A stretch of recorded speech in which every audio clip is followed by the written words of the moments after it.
ഓരോ ദിവസവും ദൈവം നമുക്ക് നൽകുന്ന പുതിയ പുതിയ അവസരങ്ങളാണ്. ഒരു ദിവസം നമ്മെ വിട്ട് കടന്നു പോകുമ്പോൾ നമ്മുടെ ജീവിത ദൈർഘ്യങ്ങൾ കുറഞ്ഞു വരുന്നു എന്നത് നാം മനസ്സിലാക്കണം. നമ്മുടെ അവസരങ്ങൾ നഷ്ടപ്പെട്ടുകൊണ്ടിരിക്കുന്നു എന്നതും നാം ഓർക്കണം. ഓരോ ദിവസവും നാം പുതിയ ചുവടുകൾ വയ്ക്കുമ്പോൾ നമ്മുടെ ലക്ഷ്യത്തിൻ്റെ അടുക്കിലേക്ക് വന്നുകൊണ്ടിരിക്കുന്നു.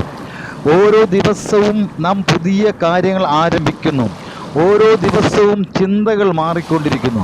ഓരോ ദിവസവും നല്ല പ്രഭാതങ്ങൾ ദൈവം നമുക്ക് നൽകുമ്പോൾ അത് തെളിർമയുള്ളതും കുളിർമയുള്ളതും മനോഹാരിതമായിരിക്കുന്നു മനസ്സിലാക്കണം.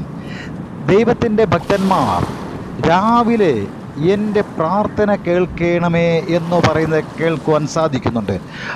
പ്രഭാതം അല്ലെങ്കിൽ രാവിലെ എന്ന് പ്രതിപാദിക്കുമ്പോൾ അക്ഷരാർത്ഥത്തിൽ എല്ലാ ദിവസവും രാവിലെ ആക്കണമെന്നില്ല. ഓരോ കാര്യങ്ങളും ആരംഭിക്കുന്നതിന്, ഓരോ പുതിയ പുതിയ കാര്യാദികൾ തുടങ്ങുന്നതിന് മുൻപേ ഞാൻ എൻ്റെ ദൈവത്തോട് പ്രാർത്ഥിക്കുവാൻ വേണ്ടി ഒരുങ്ങിയിരിക്കുന്നു. ഞാൻ പ്രാർത്ഥിച്ചിട്ട് മാത്രമേ ഞാൻ പുതിയ കാര്യങ്ങൾ ആരംഭിക്കാൻ തീരുമാനിക്കുന്നുള്ളൂ. ഞാൻ ദൈവത്തോട് അഭയയാചന കഴിച്ചതിന് ശേഷം മാത്രമേ പുതിയ കാര്യങ്ങൾ ആരംഭിക്കുകയുള്ളൂ.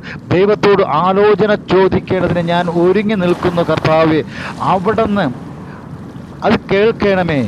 രാവിലെ ഞാൻ നിനക്കായി ഒരുക്കി കാത്തിരിക്കുന്നു.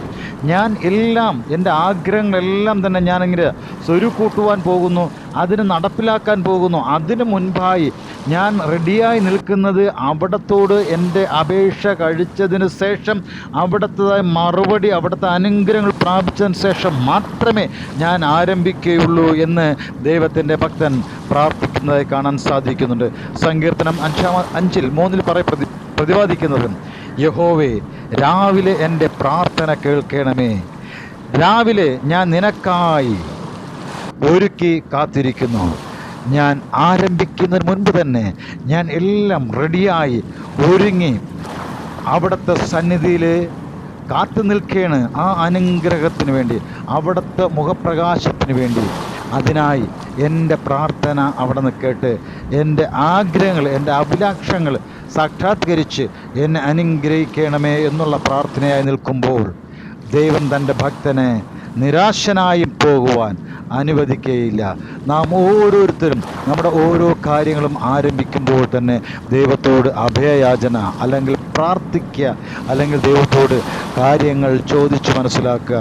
ദൈവകൃപ നിങ്ങളുടെ കൂടെ ഇരിക്കട്ടെ. നിങ്ങൾ ആഗ്രഹിക്കുക, നിങ്ങൾ ആരംഭിക്കുന്നത് ദൈവഹിതത്തിനൊത്തവണ്ണമാകുന്നുവെങ്കിൽ അതിൻ്റെ നല്ല ഫലങ്ങളിലൂടെ നിങ്ങൾക്ക് സഞ്ചരിക്കാൻ കഴിയും.